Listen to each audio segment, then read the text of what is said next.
My stepfamily tried to erase my grandfather's legacy, but they didn't count on me fighting back with everything he taught me.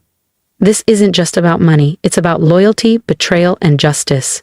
Subscribe now if you believe family is earned, not just blood. When my grandfather passed away 6 years ago, he left behind 3 things: a prized motorcycle collection he'd poured his soul into, a quiet mountain cabin nestled in the Rockies, and a granddaughter who still misses him every single day. That's me, Ellie, and this is the story of how my own family tried to erase his legacy and steal what was meant for me. Grandpa Ray was a legend in our small Colorado town. He could rebuild an engine blindfolded, and his garage was filled with vintage bikes from every decade. It was his sanctuary, and it became mine too. I was only 10 when I started helping him out there, handing him wrenches, asking questions, soaking in every bit of knowledge like it was gospel. "Keep your eyes open, kiddo," he'd always say. "One day, all of this will be yours." And I believed him. He taught me how to respect the craft, how to listen to the hum of an engine, and how to fix things that others would have thrown away. While other girls were at the mall or glued to TikTok, I was elbow deep in grease, helping him restore a '59 Harley Panhead. Mom never got it. She thought motorcycles were dangerous, messy, a waste of time. After Grandpa died of a stroke at 66, she didn't even wait a full year before marrying Rick, her yoga instructor of all people, who was 10 years younger than her. I was 15 when Rick moved in, bringing along his 12-year-old daughter Casey. Everything changed overnight. Rick and Mom started redoing the house, ripping out Grandpa's old wood paneling, replacing his leather chairs with sleek modern junk, trying to erase every trace of him. The only 2 places they left untouched were the garage, smells like oil and old metal, Mom would complain, and the mountain cabin.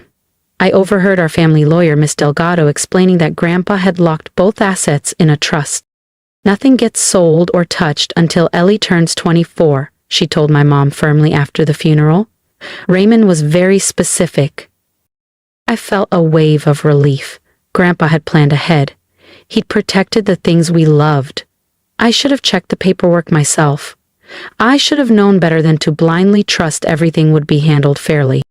But I was 15 and heartbroken. I found comfort in the garage, my hands stained with oil, my mind full of memories. It was my way of staying close to him. Meanwhile, Mom and Rick were busy remaking Casey into some polished, Instagram-ready version of a daughter they always wanted. And that's when things started to unravel. Perfect daughter, designer boots, private ski lessons, etiquette workshops in Aspen.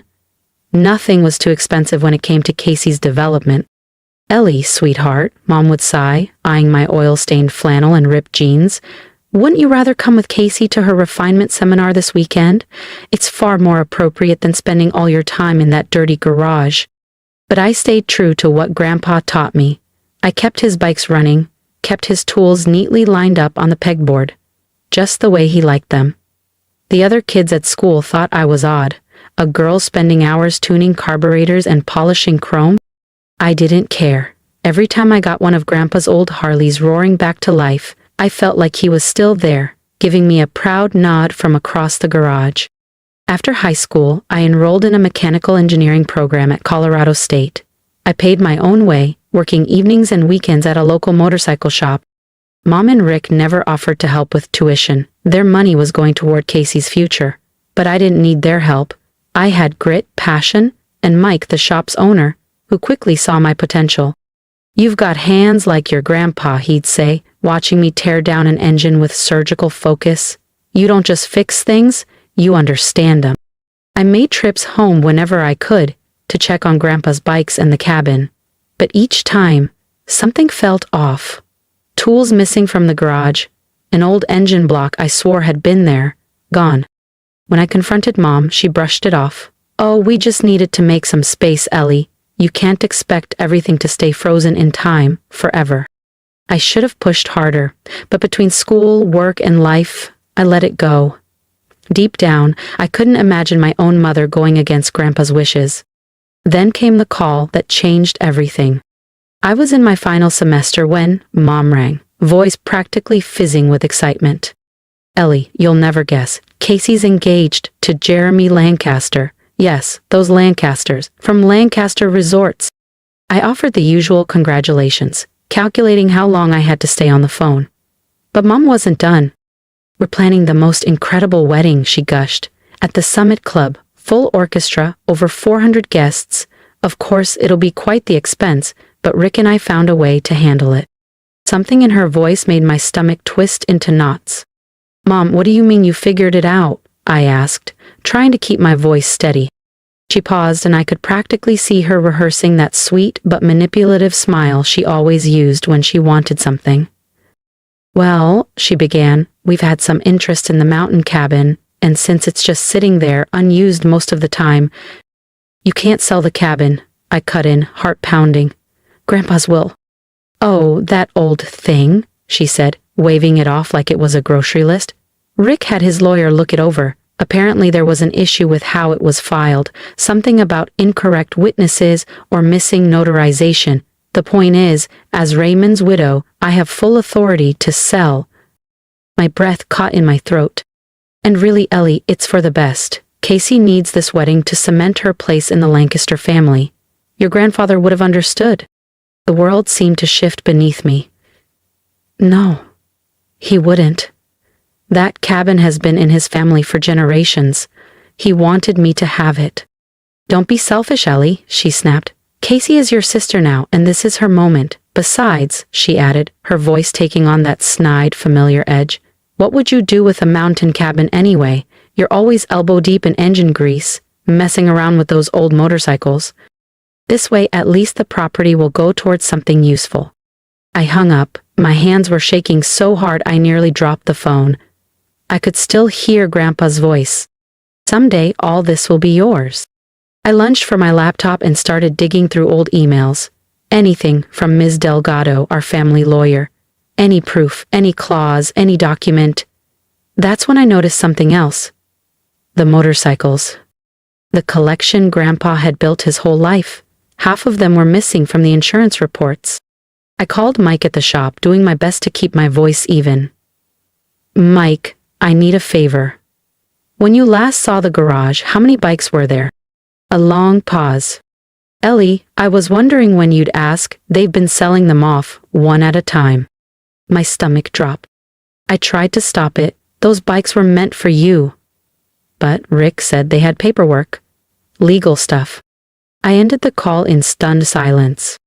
Then I opened my email and wrote 2 messages, one to my academic advisor, requesting an emergency extension, and the other to Miss Delgado. The second message I sent was to a lawyer I'd met through the bike shop, a soft-spoken, sharp-minded, classic motorcycle enthusiast named Marcus Bennett. He also happened to specialize in estate law. Need your help. Family inheritance being sold without permission. How soon can we meet? I typed. His reply came back in minutes. Tomorrow morning, 8 a.m. Bring anything you've got. That night, sleep didn't come easy. I kept replaying Grandpa in the garage, his hands calloused, grease under his nails, teaching me how to feel the engine's rhythm, how to hear what others missed. Keep your eyes open, kiddo. One day this will all be yours. I'm watching now, Grandpa, I thought, as exhaustion finally pulled me under, and I'm not letting them steal what you left me. Marcus Bennett's law office looked like something out of a movie. Leather armchairs, rich wood paneling, shelves of legal volumes that practically whispered, power. But what caught my eye were the framed photos along the walls. Vintage bikes, dozens of them. One in particular stopped me cold. A stunning 1965 Triumph Bonneville, just like the one Grandpa and I had started rebuilding the summer before he passed. That one's mine, Marcus said, catching my gaze. Took me nearly 4 years to get it road ready. I nodded slowly. My grandpa and I were working on one just like it. Mike must have told him about me, because his demeanor shifted instantly. The easy charm vanished, replaced with a quiet intensity. Tell me everything, he said. Start from the top.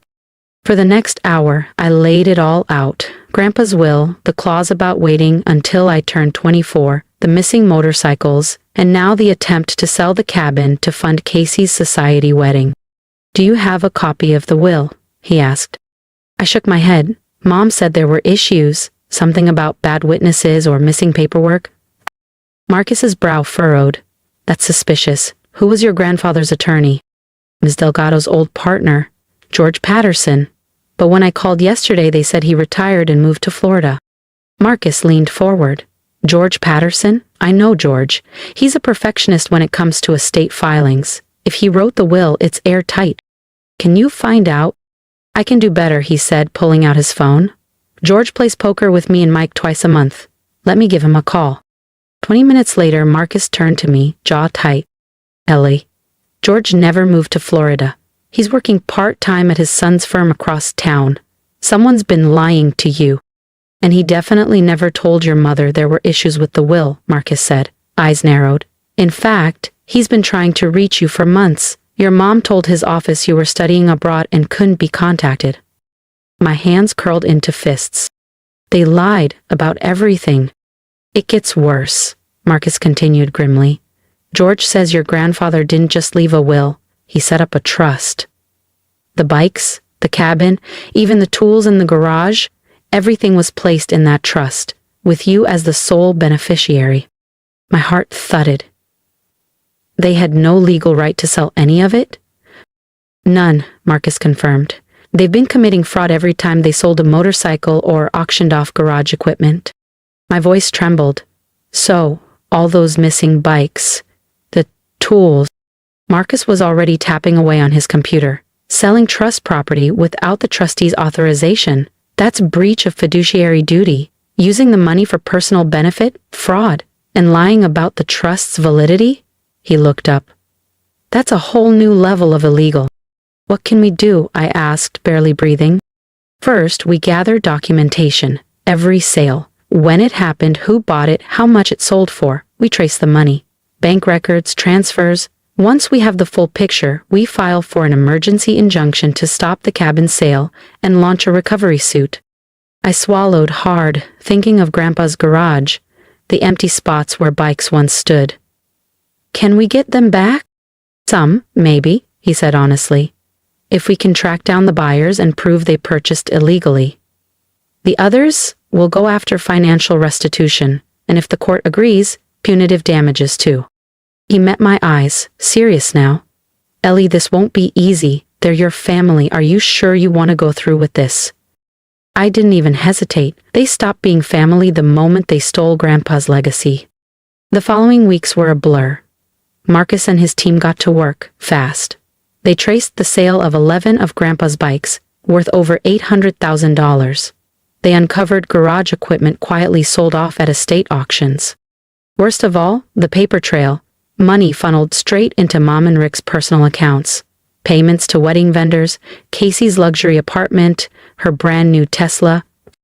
Meanwhile, I took a leave from my final semester, promising my professors I'd make up the work in summer. This was bigger. This was about Grandpa. This was about justice. And as for the mysterious lawyer who found problems with the trust? Yeah, he didn't exist. They'd gone further than I ever imagined. Forging documents, even creating a fake law firm's letterhead, all just to convince me they had the right to sell off everything Grandpa left for me. Ellie, sweetheart. Mom cornered me in the kitchen the next morning, wearing a stiff smile that didn't reach her eyes. About the cabin, I know you're upset, but you have to try to understand. Casey's wedding is important. This is her chance to build the perfect life. Like mine didn't matter. I kept my tone flat, my phone recording quietly in my hoodie pocket. And I guess Grandpa's wishes don't matter either? Your grandfather would have wanted to help his step-granddaughter, she insisted. He was generous like that. I pulled out my phone, not to stop the recording, but to show her a photo I'd taken during my investigation. Oh, is that why you sold his 1969 Triumph Bonneville to pay for a weekend at Serenity Springs? Her face lost all color. Where did you... I know everything, Mom. Every bike. Every lie. Every deposit into your account. She grabbed my arm, tight. We didn't steal anything. We're your family. We have every right. You might want to let go of me, I said, calm but firm. And you might want to get a real lawyer, for once. That night I heard voices through the wall. Arguing. Casey's voice rang sharp. What do you mean the wedding might be canceled? The Lancasters will ruin us. Jeremy's mom already ordered custom ice sculptures. We'll fix it, Rick said, his voice strained. Ellie's just being dramatic. She'll fold. I smiled grimly, thinking of the files sitting in Marcus's office. They had no idea how much trouble they were in. The next morning, I headed to Grandpa's garage, just needing to breathe, to feel something real. In the back corner, under a dusty tarp, I found her, our project, a 1957 Chevy Bel Air, the one we'd rebuilt together during high school. She was a little worse for wear. Engine scattered across the bench, paint dull, but untouched. I rested my hand on the hood, hearing Grandpa's voice again. Patience, kiddo. Sometimes you gotta take things apart before you can build them right. He meant engines. But now? That lesson was everything. I was dismantling the lies, piece by piece. And soon, I'd rebuild the truth. My phone buzzed. A text from Marcus. Meeting tomorrow, 10 a.m. Bringing George Patterson. Time to drop the hammer. I texted back a simple, I'll be there, then rolled up my sleeves and got to work on the Bel Air's engine. Tomorrow would bring chaos. But today, I could lose myself in the rhythm of socket wrenches and grease-stained gloves, honoring Grandpa the only way I knew how. The smooth clink of metal, the scent of old oil, the quiet focus. It grounded me. As I worked, I heard Mom and Rick leave for another wedding planning session up at the Summit Ridge Country Club. They were still deep in their fantasy floral arrangements, custom menus, orchestras, clueless that while they played party planners, Marcus's team was out serving subpoenas. Every auction house, every classic bike dealer, every shady buyer who'd touched Grandpa's legacy, now on record. The truth was coming, whether they liked it or not. The next morning I arrived at Marcus's office early. I watched through the front window as Rick's sleek BMW pulled up. All three of them stepped out like they were walking into a boardroom. Mom wore her Let's Keep This Civil power suit, a tailored navy ensemble with pearl buttons. Rick was in his tennis club blazer, trying too hard to project authority. And Casey? She was clinging to a giant wedding planner binder like it was a life raft. Marcus greeted them in the lobby while I waited inside the conference room with George Patterson. He didn't look anything like the retired, forgetful old man Mom had described. His handshake was firm, his eyes sharp behind wire-framed glasses. Your grandfather was a good man, he said quietly. He trusted your mother to do the right thing. He paused, then added, I'm sorry she didn't. Before I could answer, the door opened. Mom's confident smile froze the second she saw George. Rick paled. Casey just blinked in confusion. Mr. Patterson, Mom's voice pitched higher than usual. What are you doing here? Marcus shut the door calmly. Good question, Mrs. Whitaker. Especially since you told your daughter he was retired and living in Florida. There must be some misunderstanding, Rick jumped in, but Marcus cut him off. Please, have a seat. They sat. I saw Mom's hands trembling as she adjusted her skirt. She knew. The facade was cracking. Marcus opened a thick folder. Let's begin with the trust Mr. Raymond Whitaker established for Ellie, the one you claimed didn't exist. We never, Mom began, but George cut in. I have the original trust documents here. Properly witnessed, properly filed. Your husband was very clear. Every motorcycle, the mountain cabin, all tools were to be held in trust for Ellie until she turned 24. Marcus slid copies of the trust documents across the table. I watched as Mom and Rick's faces drained of color with each page. Furthermore, Marcus said, calm and precise, we've documented multiple unauthorized sales of trust assets. He laid out photos one by one. The 1969 Triumph Bonneville, sold to fund a spa weekend. The 1965 Norton, gone to pay for Casey's new apartment. The 1970 Indian Scout, used to cover country club dues. Casey blinked. Mom? Rick? What is all this? And most recently, Marcus continued, the attempted sale of the mountain cabin, all to fund a lavish wedding, paid for with stolen money. Stolen? Casey gasped. I looked at her, yes. They'd been selling off my inheritance, Grandpa's bikes, his tools, the cabin. None of it belonged to them. Rick slammed his hand on the table. We had every right. The will was invalid. Was it? Marcus raised an eyebrow, sliding forward more documents. Fake letters, forged signatures, a fabricated law firm, document forgery, wire fraud, trust conversion. Mom's voice cracked. We needed the money. Rick's business. Casey deserved a beautiful wedding. With stolen funds? I asked coldly. That's what she deserved? Casey broke down. The Lancasters will cancel everything. Jeremy's mom already paid for the ice sculptures. I sighed. Maybe you should have asked where the money was coming from. Marcus's voice cut through the room. Here's what happens next.